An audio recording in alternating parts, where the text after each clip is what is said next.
The day Grandpa passed away, the house was filled with the kind of silence that presses on your chest like a weight. I, Camila, stood by the hospital bed holding his cold hand, thinking that was the end of it all. But when the lawyer read the will and handed me the sealed envelope with my name on it in Grandpa's shaky handwriting, everything changed in an instant. My mother, Diane, snatched the letter before I could open it, her face pale under the fluorescent lights of the funeral home office. This is for the family, Camila. Whatever it is, we read it together. Dad stood behind her, arms crossed, already bracing for whatever storm was coming. My younger sister, Rachel, hovered in the corner scrolling her phone like none of this mattered. I felt Lucy's absence like a missing limb. She was waiting outside because Mom had made it clear weeks ago that that phase wasn't welcome at family events. But Grandpa had always been different. He'd pull me aside during holidays, ask how my special friend was doing, and wink like he knew something no one else did. The lawyer cleared his throat and left us alone. Mom tore the envelope open with trembling fingers and began reading aloud. My dearest Camila, by the time you hold this, I'll be gone. For 50 years I hid my love for Elena, the woman who owned my heart from the moment we met at the factory in 1968. Your grandmother knew, but we stayed married for duty, for the family name, for the life everyone expected. I watched you grow up carrying the same fire in your eyes when you look at Lucy, and I won't let you repeat my mistake. Marry her. Be happy. Love is love no matter who it chooses. This is my blessing and my apology for every time I stayed silent while the world tried to dim your light. Tell your mother I'm sorry she had to learn this way. The room exploded. Mom dropped the letter like it burned her. He had an affair? With a woman named Elena? All those years. Dad's voice rose.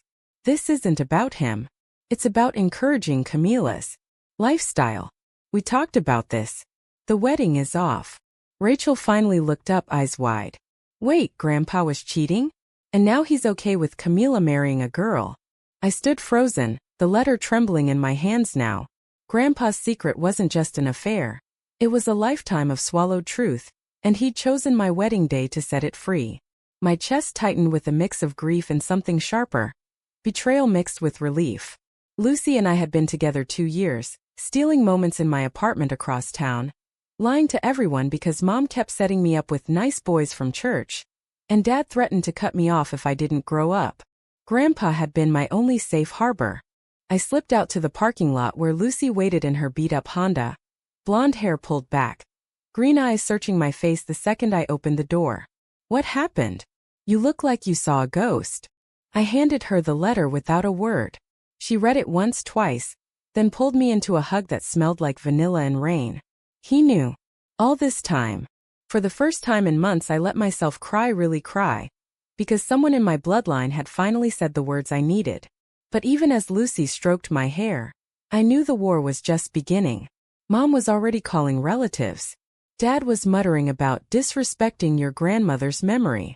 And Rachel was probably texting the family group chat right now. Grandpa's blessing had lit a fuse, and the explosion was going to tear my world apart. That night back at my apartment, Lucy and I sat on the couch with takeout we barely touched.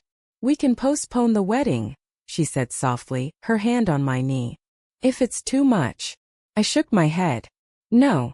Grandpa didn't hide for 50 years just so I could hide too. But inside doubt clawed at me. Was I selfish for dragging everyone through this? The next morning Mom showed up unannounced, eyes red from crying. Your grandfather's letter changes nothing. That woman Elena ruined our family once. I won't let you do the same. She dropped a stack of old photos on the table. Grandpa and Grandma on their wedding day, smiling like everything was perfect. This is what commitment looks like, Camila. Not whatever you and Lucy call this. The word stung because part of me had always wondered if I was just rebelling. Lucy was my best friend, my safe place, but loving her openly meant losing the only family I'd ever known. The funeral was 3 days later. I stood at the graveside in a black dress Lucy had helped me pick, her fingers brushing mine when no one was looking. Half the town showed up. Grandpa had been a pillar, deacon, little league coach. Whispers followed me like smoke. Heard about the letter. Poor Diane. Rachel avoided my eyes the entire service. After the last prayer, Mom cornered me by the cars. The relatives are coming over tomorrow. We're burning that letter and moving on. And you're going to call that nice boy from accounting I introduced you to last month. I felt the ground shift under me. Grandpa's words echoed louder than her voice. Don't repeat my mistake. But standing there with the whole family watching, I wasn't sure I had the strength to obey him. The relatives descended on the house like a swarm the next afternoon. Aunt Linda and Uncle Mark from Chicago, cousins I hadn't seen since high school, all crammed into the living room with casseroles and judgment. Mom had set out Grandpa's letter on the coffee table like evidence in a trial. Read it yourselves, she said, voice cracking. He wants Camila to throw her life away. I sat on the edge of the couch, Lucy beside me for the first time in this house, her presence a quiet act of courage. She'd driven over despite my warning, saying, I'm not letting you face them alone. The room went dead silent when Uncle Mark finished reading aloud. Then the storm hit. Aunt Linda clutched her pearls. This is why we never trusted that old man with secrets. An affair? And now he's blessing a gay wedding? What would the church say? Dad nodded along, jaw tight. Camila, think about your future. Kids. Stability. Lucy's a nice girl, but this isn't normal. Rachel, who'd been quiet until now, suddenly spoke up. Actually, I think it's romantic. Grandpa finally told the truth. Why can't we? The betrayal hit me like a slap. Rachel had been my ally once, the one who covered for me when I snuck out to see Lucy. Now she was using Grandpa's letter to score points, eyes flicking to Mom like she expected praise. Mom's face crumpled. Romantic? He lied to my mother for decades. And you're encouraging your sister to do the same to us. I stood up, heart hammering. No one's lying anymore. Grandpa gave me permission to live honestly. The words felt brave until Uncle Mark laughed bitterly. Permission? He was dying, Camila. People say crazy things. Your mother sacrificed everything raising you after your father lost his job. This is how you repay her. The guilt landed heavy. Mom had worked double shifts at the hospital so I could go to college, had cried when I came out at 19, begged me to pray it away. Lucy squeezed my hand under the table, but I could feel her own tension. Her parents back in Portland had accepted us immediately. She didn't understand the weight of this kind of legacy. That night after everyone left, Mom found me in Grandpa's old study sorting his books. I found letters from Elena, she whispered, holding a bundle tied with string. He kept them hidden in the attic. She was married too. They met at work, wrote for years. He chose us over her every single day. Her voice broke. I don't want you choosing Lucy over us. For the first time I saw the little girl in my mother, the one who'd grown up never knowing her father had another life. I hugged her, but the embrace felt fragile. Mom, I'm not choosing against you. I'm choosing for me. She pulled away. Then you'll lose us. All of us. The threat hung in the air as she walked out. Lucy waited in the car, engine running. When I slid into the passenger seat, she didn't ask questions. Just drove us to the overlook where we'd had our first real date 2 years ago. The city lights sparkled below like distant stars. I can move out west with you, she offered. Start over. No family drama. The temptation was real. My job at the marketing firm paid enough, and Lucy's freelance graphic design could go anywhere. But running felt like proving Grandpa right about hiding. He didn't run, I said. He stayed and suffered. I don't want that for us. We kissed under the moonlight, soft and desperate. The kind of kiss that reminded me why this fight mattered. But when I got home later, Rachel's text waited. Mom's crying again. You really going through with the wedding? Think about what you're doing to everyone. The week dragged. At work, colleagues whispered after someone from church posted about the funeral on Facebook. My boss pulled me aside. Family stuff is personal, but clients might talk. Social media exploded in our small circle. Rachel had liked a post from a cousin saying, "Pray for the family." Lucy and I spent evenings planning the wedding in secret. A small park ceremony, 20 people max, no church. But every time the phone rang with another relative's number, my stomach dropped. Grandpa's blessing had cracked the dam, and the flood was coming straight for us. The first real betrayal came on a Tuesday. I was at the florist picking white roses for the centerpieces when Rachel called. Mom found out about the venue deposit. She's livid. And I might have told Aunt Linda the date. Her voice was too casual. It slipped. Like she hadn't been feeding Mom updates for weeks. I hung up shaking. Lucy met me at the cafe across the street, her sketchbook open to wedding ideas. Rachel's been posting cryptic stuff online, she said quietly, showing me the screenshots. Prayers for lost souls and family unity. People are commenting. The comments stung. Camila always was different. Grandpa would be ashamed. Grandpa, who had literally blessed us from the grave. That evening Mom showed up at my apartment with Dad in tow. They hadn't been here since the day I moved in with Lucy's help. Cancel it, Mom said without greeting. The relatives are threatening to boycott the funeral if we don't stop this nonsense. Your grandfather's letter was the ramblings of a sick man. Dad wouldn't even look at Lucy, who stood in the kitchen doorway. We raised you better. This isn't who we are. I felt the old panic rise, the same panic that had kept me closeted through high school, dating boys I didn't like just to keep the peace. But Grandpa's words burned in my memory. I pulled the letter from my purse and read the key line aloud. Don't make my mistake. Mom's face went white. He was weak. I'm not. The fight escalated until Lucy stepped forward. Mrs. Ramirez, I love your daughter. I would never ask her to choose. Dad snorted. You already did. They left slamming the door. Lucy and I sat in silence for a long time. I can call my parents, she offered. They'll fly out, stand with us. Her family was the opposite. Rainbow flags at Pride. Sunday brunches where they asked about our future kids via surrogate. The contrast made my chest ache. That night I couldn't sleep, replaying every family dinner where Grandpa had squeezed my shoulder and whispered, "Be brave when I'm gone." Was this bravery or selfishness? The next confrontation came at the community center where I'd volunteered for years. The director, an old friend of Mom's, pulled me into her office. We've had complaints. Parents don't want their kids around someone promoting this lifestyle, especially after the letter went viral in the prayer chain. Viral. Rachel had scanned and shared it in the family group. I quit on the spot, tears burning. Driving home I called Lucy sobbing. They're taking everything. She met me at the door with takeout and a new playlist of songs we danced to on our first trip together.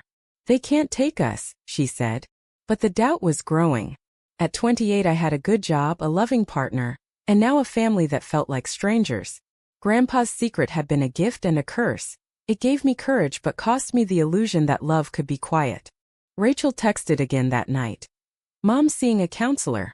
She says this is killing her. Are you really going to go through with it knowing that? The guilt twisted like a knife. I stared at the ceiling until dawn, wondering if Grandpa had felt this same weight every time he chose duty over Elena.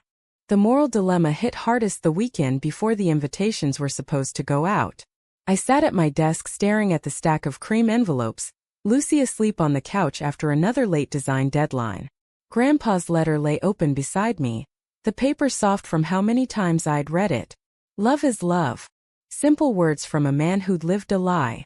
But was my truth worth destroying my mother? Dad had started calling daily, voice heavy with disappointment. Your sister says you're not answering her calls. She's worried. Worried or weaponizing guilt. Rachel had stopped pretending to be neutral. Her last message was a Bible verse about honoring parents. The price was becoming clear. My happiness or theirs. Lucy woke up and saw the look on my face. You're pulling away again. It wasn't an accusation, just tired truth. We'd had this conversation twice before. Once when Mom threatened to disown me. Once when my boss hinted at promotion if I kept things private. Each time I'd chosen Lucy, but the cracks were showing. What if I talked to Mom alone? I suggested. Maybe if she hears me without the audience. Lucy nodded, but her eyes were sad. I'll be here when you get back. Always. The meeting at Mom's house was worse than I imagined. She had pulled out my baby pictures, set them on the table like ammunition. You were such a happy little girl. Church picnics, ballet, everything normal. Then Lucy happened. I tried to explain. Lucy didn't happen. I happened. Grandpa saw it before anyone. She slammed a hand down. Your grandfather was selfish. He had Elena on the side while Mom raised us. Do you want to be that person? The comparison gutted me.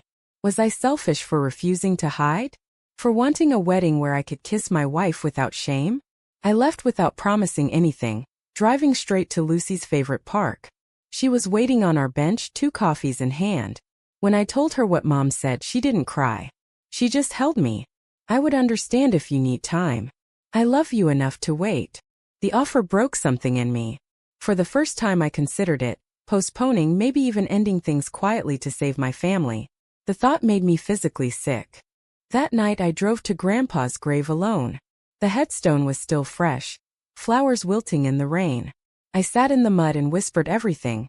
The guilt, the fear, the love I felt for Lucy that refused to die no matter how hard I tried to bury it. A security guard eventually asked me to leave, but the visit left me clearer. Grandpa hadn't chosen the easy path. He'd lived with the pain so his granddaughter wouldn't have to. Back home, Lucy was still awake. I crawled into bed beside her and said the words I'd been afraid of. I almost broke up with you tonight. She turned to face me, eyes steady. But you didn't. In that moment I chose again. We would have the wedding, whatever the cost. The peak came 2 days before the ceremony. Aunt Linda organized an intervention at the house, Dad, Mom, Rachel, even a pastor from our old church. They sat me in the living room like I was on trial. This letter has poisoned you, the pastor said gently. God's design is man and woman. Your grandfather was confused at the end. Rachel nodded vigorously. I found more letters. He regretted Elena. He told Grandma on his deathbed. The lie was so obvious I laughed through the tears. You forged that? Or just twisted it? Mom looked away, confirming everything. The betrayal from my own sister sliced deeper than any argument. She'd been reading Grandpa's private papers, feeding the family whatever narrative kept their world intact.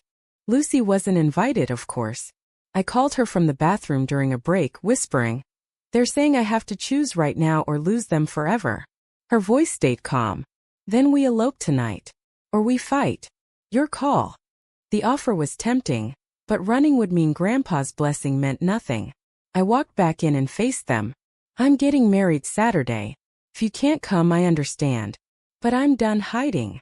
The room erupted. Dad stood up. Then don't expect a dime from us. College loans, the car. Consider it gone. Mom cried openly. Rachel screamed that I was killing the family. The words landed like blows, but I kept standing. The price was everything I'd known, and I was paying it.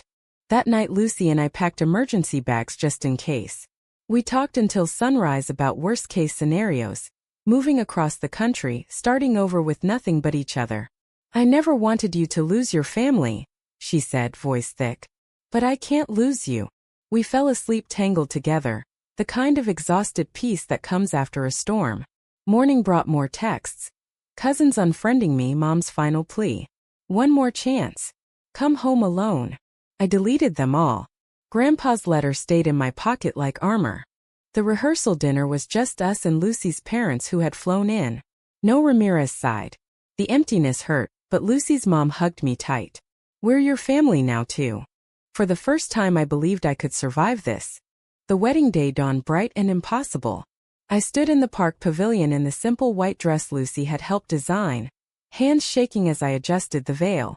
20 people total, Lucy's side, a few brave co-workers and one surprise. Grandpa's old friend Mr. Alvarez, who had known about Elena. He handed me a small envelope. Your grandfather asked me to give this to you today. Inside was a second letter, shorter. If you're reading this, you did it. I'm proud. Tell Elena's daughter I never stopped loving her mother. Be happy, Mija. Tears blurred the words. Lucy walked down the aisle to soft guitar music, radiant and ivory, her smile chasing away every shadow. When we said our vows, I choose you every day no matter the cost. I felt Grandpa there nodding approval. The reception was small but perfect. Lucy and I danced under string lights, the world narrowed to just us. Halfway through the night my phone buzzed. Rachel. I was wrong. Mom's reading the letter again. She says. Maybe she was scared. We might come to the brunch tomorrow if you'll have us. No promises but a crack in the wall. I showed Lucy. She kissed my forehead. One step at a time. Months later we still fight battles. Holiday invitations that never come. Awkward phone calls with Mom that end in tears. But every morning I wake up next to Lucy and remember the price Grandpa paid so I wouldn't have to. The family isn't whole, but it's healing in pieces. Some days the guilt still whispers. Other days the freedom sings louder. Was Grandpa right to bless my choice even knowing it would break his family? Or should I have sacrificed my happiness for their peace? What would you have done?